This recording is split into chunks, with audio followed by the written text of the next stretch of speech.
Pulang kerja, nongkrong dulu di Warjakir alias Warung Jakir. Ada yang aneh nih di depan warungnya. Apaan tuh? Oh, ternyata ada setandan buah nipah lagi dikupas dan diambil daging buahnya.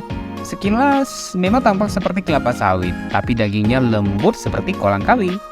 Ini nih yang menjadi primadona di sini karena daging buahnya diracik menjadi minuman yang nikmat dan sehat, yaitu bisa mencegah kemunculan sel-sel kanker, diabetes, penyakit ginjal, dan panas dalam. Sambil nunggu pesanan, yuk kita nikmati panorama sungai dengan hamparan pohon nipah di pinggir sungai berjejer tumbuh yang bisa membuat betah berlama-lama di sini. Tada, jus nipah akhirnya tiba. Mari kita coba. Gimana rasanya? Legetam barang. Tak lengkap rasanya tanpa makan gorengan yang bisa tambah mengasih ule.